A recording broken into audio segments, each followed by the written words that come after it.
Hawaii now at their own 25 after the straight kick. Shager, he'll roll back in the pocket. He'll launch it wide, and it's almost intercepted there. Intended for wide receiver number 1, Jonah Panoke, another new name for Hawaii. I wonder if they're trying to switch it up here a little bit, see what, new combinations could possibly work to just put any more points up on the board today. And they're going to go into a huddle real quick, maybe decide a little bit of a different game plan. Yeah, big play there, attempt at a big play. They've had real success finding short yardages, but it's getting down to crunch time. Shager, he'll hand it off. Running back breaks free. And he's going to run for a while. That's going to be Christian Vaughn, another new running back. I think now that I'm looking down here at the field, I think they've switched up their entire offense except for Shager. He'll run that for almost 20 yards. Another big run play from Hawaii. Yeah, not finding success with the first team. Yeah. Looks like we got a lot of second stringers and third stringers in there. But, that was a big play, probably biggest play of the night almost. Absolutely. 9 minutes and 30 seconds to go. Shager rolls back. He looks left, throws wide again. That's broken up. That's going to be intended for 32. Not quite sure who that is down there. That was 82. Oh, 82, excuse me. Uilata. Yeah, he almost had that catch one-handed. Again, I think the refs are being real lenient tonight on pass interference. That's the second one I've seen where I'm a diehard Coug, but I would have called that pass interference. Shager again. And he'll hand it off once more. And he'll battle his way through here for a couple yards. Christian Vaughn once again. And another third down for Hawaii. And, looking at the stats coming out of the first half, they were 0-5 on third down conversions. I haven't checked those stats quite yet, but, they have not been successful as of late. 0-7 on third down. So will this be any different? Who knows? It is a long third down, 3rd and 8. Yep. It's like a blitz. They bring 5. Shager will roll back, and he's tackled, no gain. Cougs read that all the way. They had 5 rush, which I don't know if it's a full-on blitz, but it's about one more than usual. And, stop that quarterback run. He had to tuck that ball, and it's going to be 4th down. Yeah, 4th and 9. No yards gained at all. A couple broken up passes, and then what I would essentially call a sack after, Shager tried to run it. Yeah, they'll punt to the Cougs from the 45.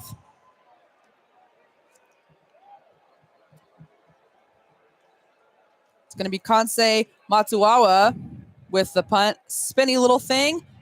And they'll catch it. Fair catch at the 9. Put the Cougs down at their 25.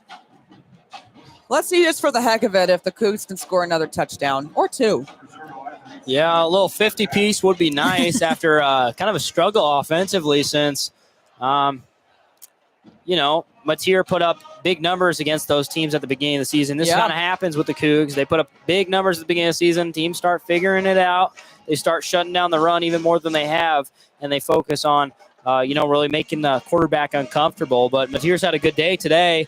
Yeah. Definitely a lot better. No picks, something that, Cougs try and focus on. No turnovers, and gaining turnovers for themselves. So that plus or minus there is really helping them. Yeah. And not only that, but I would call this a statement game. Yeah, we struggled against Boise a lot. Yeah, we struggled against Fresno. We pulled a win out of nowhere, in my opinion. That interception was so crucial because of some, offensive errors, some risky moves that didn't play off. This is the statement. Cougs are here to stay. They have a set conference. They're ready to go. They have some great offensive weapons. And John Mateer, I'm very pleased with his performance today. I didn't think I was going to be, but he's utilizing his resources. And I think that's what makes a good quarterback. That's what makes a smart quarterback, is knowing, okay, when do I get to have, that moment of running the ball in, and when do I need to pass it? And he still had 2 touchdowns, so he's had a great game. Yeah, definitely. We're seeing that dual threat that he is. Yeah. Definitely winning the battle between him and Shager. Like we talked about at the beginning of the game, that was going to be the key. Who's going to really lead their team today? Yeah. And Mateer has been overall super accurate, aside from a pass behind Hudson and at the feet of, I believe it was Williams one time. Those are about the only 2 plays I can recall where it was really his fault. A lot of this stuff is pretty smart football, taking care of the football, hitting your passes where you need to hit them, and not trying to go for like something ridiculous downfield. A lot of this stuff is pretty well thought out, and he's letting his receivers make the plays. He's not harming them in any way. Yeah, you talk about that QB battle. John Mateer's at 295 yards today. Ben Shager is only at 196, or excuse me, Braden Shager, 196 yards. Uncharacteristic for him. Is always throwing high 200s, even into the 300s and 400s. Yeah, they're just outbeating them. And, third down efficiency, 0-8. Cougs, 5-8. So they're just kind of beating them in every statistical category here. Mateer hands it off in the backfield there. And looks like that actually is Jackson Potter, the backup QB. So it looks like Dickert has gone to some of his second strings and even third strings. Schlenbacher's in there too, so Mateer's day is probably likely done. My apologies for that. I didn't even look at him. Jackson Potter now in for the Cougs. His first appearance, I believe, since Portland State. He'll hand it off. Quick look right, and he'll throw it over to Anthony Freeman, another new wide receiver. There's a flag down, but as of right now, it's a first down. And flag, likely a holding. We've seen this like 3 times today. It'll probably be in practice next week or throughout this next week. Another offense. Wide receiver coach probably isn't too happy about that. Can't just work on your routes all the time. It's not always about the release. Blocking is a big part of being a wide receiver. It's what gets you paid. Yeah, and this is kind of a new squad. I'm looking at the offensive line, some new faces out there. So, I'm not surprised. A couple of mistakes here and there, but let's see what they can do. And second string scoring a touchdown.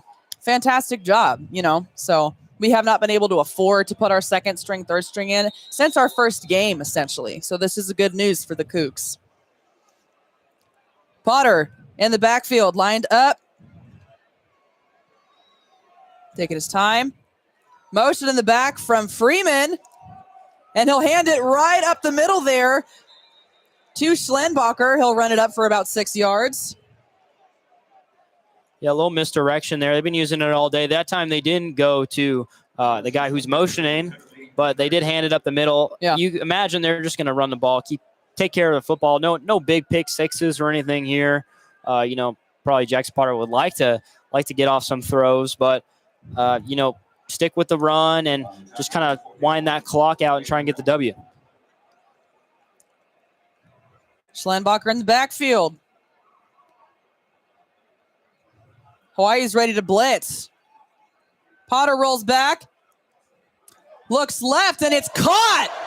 That was a great catch. They're calling it incomplete, but I wouldn't be surprised if they challenged that. Yeah, and they'll move that down there for a first down. That's going to be to number 80, another new face in the brain, Brandon Ganashamorthy. Another new name, a lot of new names coming in on both sides of the ball here. That was a great look. He broke the tackle downfield and landed it with 1 foot in bounds.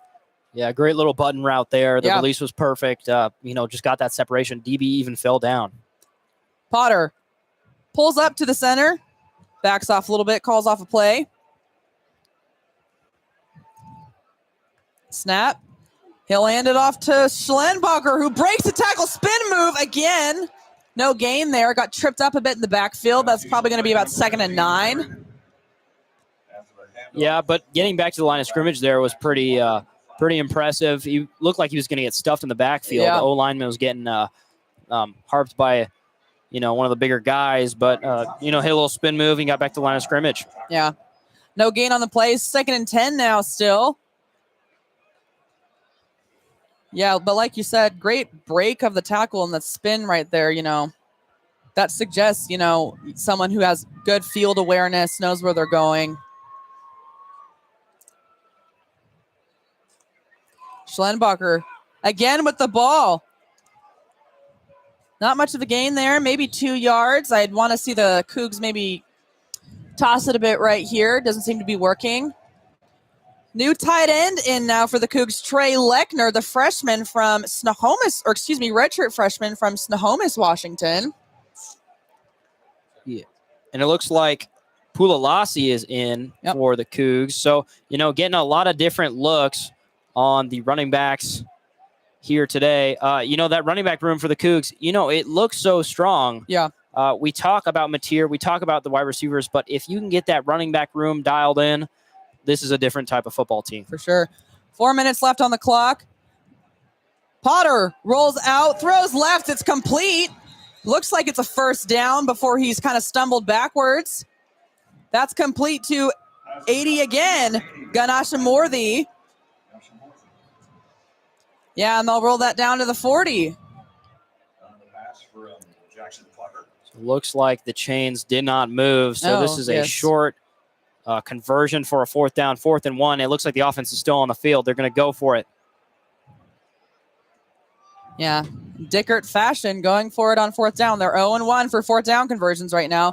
Oh, and I was going to say that was a late flag too. Massive. Free play and a pass interference. So Potter smartly notices the offside and fires it downfield to number 80. We get a PI. So I was going to say that was a massive offsides call. Almost a foot, I would say they moved. Yeah, Hawaii was bringing every guy there. They were expecting a little quarterback run, perhaps. But the Cougs are going to go ahead and decline that offside. Free play, right? And they're going to take that free yardage all the way down to about the Hawaii. Oh, my goodness. That's a massive play. 15-yard penalty. This isn't the NFL. But, very good mind there by Jackson Potter. He's coming in and he's showing us, what exactly he can do. Yeah, great drive for this young quarterback. Cougs now down into Hawaii territory at the 42. Potter looks left. He'll toss it over. Run it in for a few yards. That doesn't seem to be working. That's to Schllenbacher once again. Yeah, that doesn't seem to be the most effective play call for them right now. 3 yards on a first down run isn't bad, though, especially with the clock winding down. There's about 3 minutes left in the 4th quarter. Yeah, absolutely. So really just getting Schllenbacher some touches is going to be important because, he can come in. Somebody goes down, he's going to come in, and he's been a pretty good running back for him. Yeah. Cougs lined up, stacked on the right side of the field here. Potter hands it off again to Schllenbacher. More success this time, driving it down almost to a first down. Looks like he's about a yard short there. Let's see what they call that. Yeah, and it looks like it's going to be 3rd and 1. Down now at the 34-yard line. Yeah, that was an effective run. I think he might have heard me say that's not working. And then he said, I'm going to make it work. Just punching it up the middle. Yeah. Power running. I mean, it's something we don't see in the Palouse all that often. Yeah. I think they're going to let the clock go ahead and click down here to the 2-minute break. Yeah, and I honestly think that maybe we saw in the first half of the game, they could not run it up the middle. Hawaii was on that so quickly, but I think they're getting tired. I think, the run game starting to increase for the Cougs, and Hawaii's just not ready for that. They're kind of winding down. They're losing by 32, so. Yeah, it definitely opens up the run. You wish you could do this when the game is 0-0 and you're just starting, little Penn State. Yeah. Little last year's Michigan, just run the ball every time and really get those first downs. It really wears teams out. But it's just